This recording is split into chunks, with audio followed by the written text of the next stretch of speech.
भगवत कृपा से तो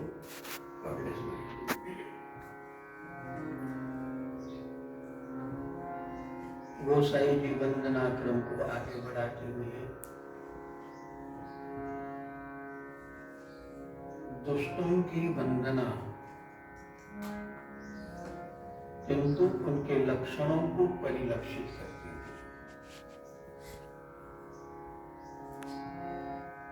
अर्थात दुष्टों को आप कैसे समझें अथवा सज्जन भी कैसे समझें। कोई देखने में बहुत अच्छा लगता हो, वेश में अच्छा लगता हो,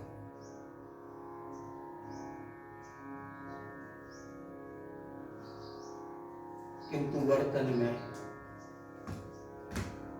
यदि हानिकारक हो तो कहते हैं यह दुष्ट है। तुलसी जी ने राक्षसों की वंदना की, राक्षसों का परिचय कराया।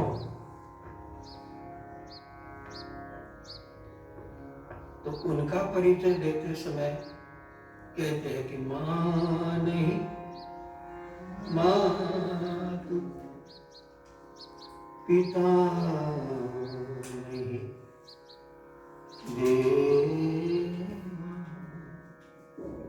और साधुन सन करवाई सेवा। तो जिनके अस आचरण भवानी तो जानहु निश्चर।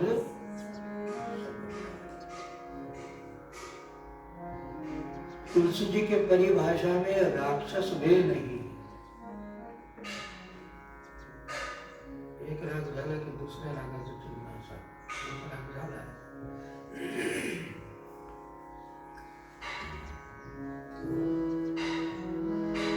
जैसे हम राक्षसों का परिचिन्न लक्षित करते हैं, बड़े सींग हो, बड़े दांत हो, बड़े नाखून हो, बड़ी विशाल काया हो। तुलसी जी कहते हैं जो माता पिता की नहीं मानते, साधु की सेवा न करके साधुओं से सेवा करा देते, जिनकी हिंसा पे अधिक प्रीति है, समझना चाहिए वे निशाचर। ऐसे दुष्ट कौन? कहते हैं उदासीन अरिमित हित। देखो समाज में कोई उदासीन, उदासीन किसको कहते हैं? जो किसी से कांटेक्ट नहीं रखता, उसका नाम उदासीन है। अरि यानी दुष्ट, और मित्र भी उदासीन अरि मित्र, ये तीनों का यदि हित हो रहा है कहीं, इनका हित सुनकर ही जलने लगते। सुनत जरहि खलरीति। देखो दुष्टों का लक्षण क्या है? ठीक है कि हमारा कोई शत्रु है तो उसके प्रति व्यक्ति जलने लगता है, मित्र का भी यदि कोई अच्छा प्रोग्रेस हो रहा है तो इसको लगता है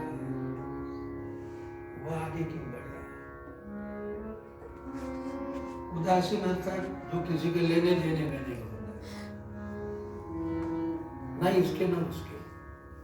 शत्रु और मित्र तो कांटेक्ट में होते, उदासीन किसी के कांटेक्ट में नहीं होता, किंतु दूसरे की उन्नति देखकर, उत्कर्ष देखकर,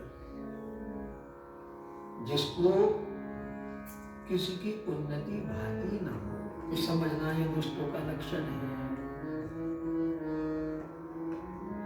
देखो एक सूत्र है, किसी के दुख में दुखी होना सुलभ है। कोई किसी को कष्ट में है तो आप रोगे, संवेदना व्यक्त करो।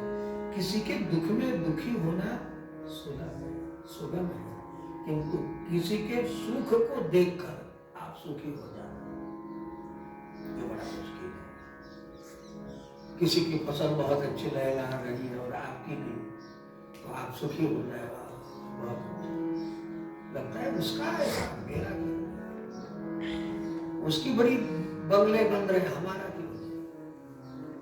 तो तुरंत हम कहने लगते हैं अरे सब 2 नंबर की कमाई है। मतलब इसकी कोई 1 नंबर की होती है भी जरूरी नहीं, या ये हरिश्चंद्र का कोई अवतार है ये भी जरूरी नहीं। किंतु दूसरों की उत्कर्ष उन्नति जिसको खलने लगती है, सलने लगती है, यही दुष्ट का लक्षण है। उदासीन परिणीत सुनत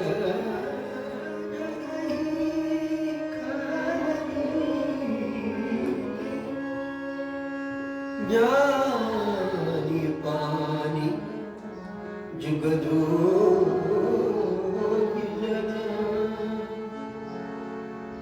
बिनती करई।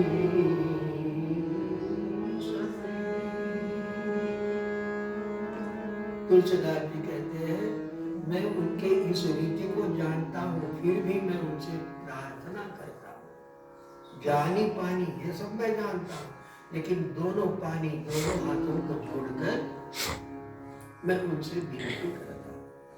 विनती करहूँ सब प्रीति। तुलसीदास जी जानते हैं कि मैं भले विनती कर रहा हूँ, उनसे प्रार्थना कर रहा हूँ, किंतु वे मान जाएंगे ऐसा नहीं, वे उनके ढंग से ही चलेंगे। और बाबा ने स्पष्ट लिख दिया, मैं अपनी दिशी की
सब प्रीति उनकी विनती कर रहा हूँ, किंतु मैं अपनी ऋषि की नहीं होगा, लेकिन तीन निज और न लाभ, परंतु वे अपनी ओर से कभी चुकेंगे नहीं मेरा अहित करने में। तुलसी जी जानते हैं कि दुष्ट है, अपना स्वभाव नहीं छोड़े, किंतु सज्जन भी अपना स्वभाव न छोड़कर उससे सब प्रीति प्रेम पूर्ण बर्ताव ही करता है।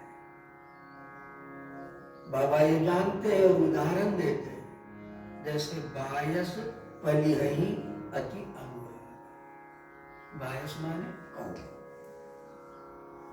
कौवे को तुमने पाला और बड़े प्रेम से दूध भात खिलाया, तो ये मत समझना कि वो निरामिष हो गया, शाकाहारी हो गया। कोई निरामिष कबों की काग है, जैसे काग जो मांसाहारी है इसका मांसाहारी है, बिल्ली दूध पीती, इसका मतलब ये मत समझना कि चूहे पे झपट्टा नहीं मारेगी। दुष्ट अपने लिए,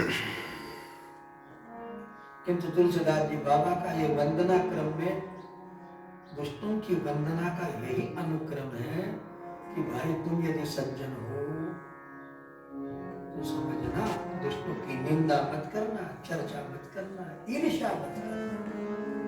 तुम यदि सज्जन हो, बंदो संत असज्जन चरण, दुख भय बीच कछु भय। संत और असज्जन ये दोनों में फर्क क्या है? तो कहते एक मिला ना बड़ा आनंद देखा जाता है, एक यदि बिछड़ता है तो तकलीफ होता है, एक यदि बिछड़ता है तो कहते हैं उसको बड़ी तकलीफ होती है, और एक मिलता है तो तकलीफ होती है। बोलो, बिछुरत एक प्राण हरि। एक व्यक्ति ऐसा है यदि हमसे बिछड़ गया तो मानो बहुत दुख होता है, और एक व्यक्ति ऐसा है मिल गया तो बहुत दुख होता है। बिछुरत एक प्राण हरि, और दूसरा मिलत एक दुख दाग में। यदि आपको मिल गया तो उपद्रव किए बिना नहीं रहेगा। बताओ, यह दुष्टों का लक्षण है। किंतु फिर भी बाबा कहते हैं कि जोरी पानी पानी जानी पानी जुग जोरी जन विनय करे सब। ये सज्जन का लक्षण है। मेरे विचारों से मिल गया। दुष्ट यद्यपि दुष्टता करते हैं, वो दूसरा क्या कर सकते हैं, किंतु तुम यदि सज्जन हो तो सज्जन अपनी सज्जनता के सिवा दूसरा क्या कर सकते हैं। अरे गाली बकने वाला गाली दे तो मंत्र पढ़ने वाला, उसको गाली कहाँ से आएगी? मंत्र पढ़ेगा। अच्छा, गाली बकने वाले को कहो मंत्र पढ़ो, कहाँ से पढ़ेगा? उसको कोई रियायत ही नहीं, अभ्यास ही। तो सज्जन निरंतर सज्जनता का अभ्यास करें। फिर बाबा ने कई उदाहरण देकर कहा, उपजई एक संग जगमाए जलज जोग जगी गुण मिल गाई। जैसे जलज माने कमल, जोंक माने उसको क्या कहते हैं? रक्त को शोषण करता है। पिसवा रक्त को शोषण करता है। खून पानी में रहता है। जो खून खराब होता है ना तो उसको निकालने में आजकल डॉक्टर लोग उसकी मदद करते हैं। जड़ू मराठी में जड़ू कहते हैं उसको। इसमें तो जोंक ही लिखा है, जल तो जोंक का जोक बरोबर है। हिंदी में जोंक होगा और मराठी में जड़ू कहते हैं। वो दूषित खून है ना, दूषित जहाँ उसको आजकल ट्रीटमेंट दूषित खून पे उसको लगा देते तो दूषित खून पूरा चूस लेता, पी जाता है। फिर उसको हल्दी लगा देते तो पूरा खून उसका निकल जाता जो भीतर रखा हुआ, और पानी में डालते हैं। तो ये जो जोंक होते हैं ना, तो भैंसी लोग जो बैठते हैं ना नाले में तो उनको चिपक जाता है, उनका खून पीता है। देखो, उसी कीचड़ में जोंक भी होता है जरूर, और उसी कीचड़ में कमल भी खिलता है। तो कमल ये सज्जन है तो जोंक जरूर दूसरे का खून चूसने वाले। ऐसे दोनों इस संसार के पात्र में है। जैसे कि बाबा कहते सुधा सुरा सब, कहाँ तो अमृत और कहाँ तो शराब। ऐसे ही साधु असाधु जनक एक जननी का, एक भला करता दूसरा अनभला करता है। एक यश को प्राप्त करता है, दूसरा अपयश को प्राप्त करता है। सुधा सुधा कर सुर संसार आदि आदि कई उदाहरण दिए। और बाबा जी कहते हैं अंत कि भाई तुम सज्जन बने रहना, क्योंकि भलो भलाई पहन भाई निकाली सुधा सराई अमृता गर्द सराई